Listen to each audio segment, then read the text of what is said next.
What's going on, y'all?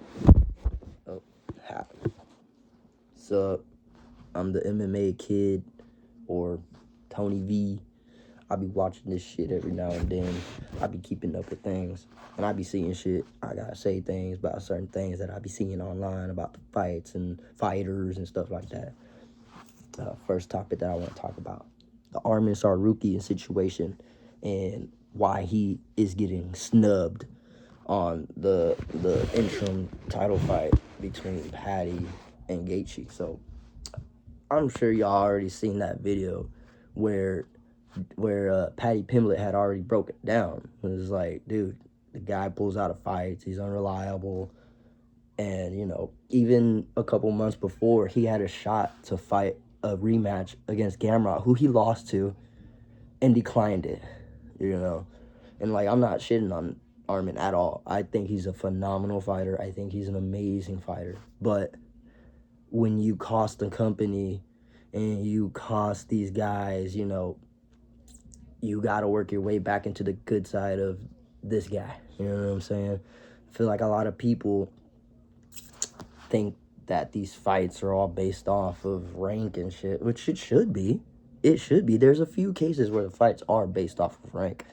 But we're in a new era. The Paramount era is coming.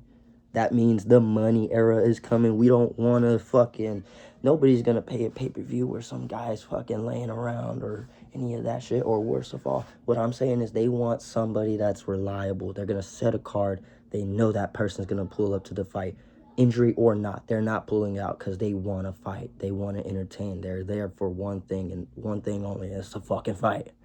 Arman, I like the dude, but when you're declining fights and you're, taking 18 months to get back in the octagon, it's hard to be like, oh yeah, that guy right there, he no question. But like, in between that time, Patty and Gaethje were fighting, you know what I'm saying?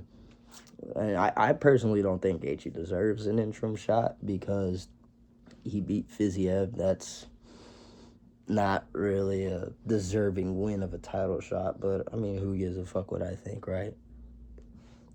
But what I also am just saying is a lot of these new fans are under the impression that UFC is based off merit. It should be, but it's about who's going to bring in the most. Patty is such a big draw. People are going to want to watch him fight. Justin Gaethje is a big draw. The highlight, the fucking guy that goes out and just throws. Of course they're going to choose those two dudes for the fucking interim title shot. They're the biggest names, the biggest draws.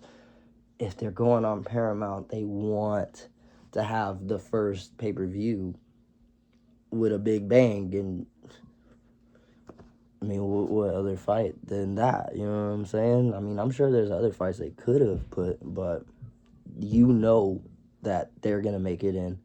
They're going to come in the fight, and that's that. But other than that,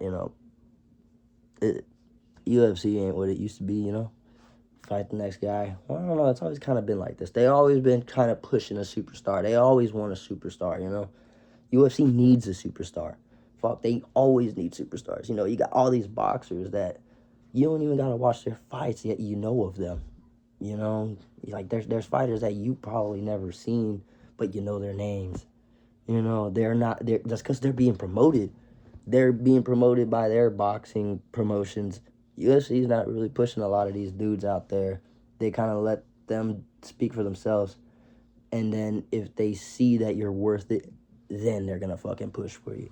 Then you're going to be pushed like O'Malley or McGregor. Really, O'Malley is the best fucking example of this, It's an example of how hard they want some fucking superstars. And so what they're going to do, they're going to pick the easiest matchup, well, not easiest, but the more favorable matchups to lead you to that title. In which, if you are in the know about Aljo versus O'Malley, then you know how Aljo wasn't 100% to go into that fight. But, I mean, either way, man, that was another example of them pushing for these stars. And so that's what I think they're doing with Patty right now, is they're pushing him. They want him to be the face of the lightweight division. Ilya is an exciting fighter. I mean, no matter what, he is the UFC's lightweight champion. Even if Patty or Gaethje become the interim belt, at the end of the day, I don't think either one of them beat Ilya. But I will say that it's kind of a good thing for Arman to not get this immediate title shot, because what will happen, I believe, we'll get a winner from Patty versus Gaethje, and they will go on to fight Ilya. And when they do fight Ilya, I honestly, again, I don't think either one of them will beat Ilya Taporia. Then building up that hype fight with him versus Arman. Now you got a money fight, because this guy's been on the sideline for so long. He's been waiting for his title shot.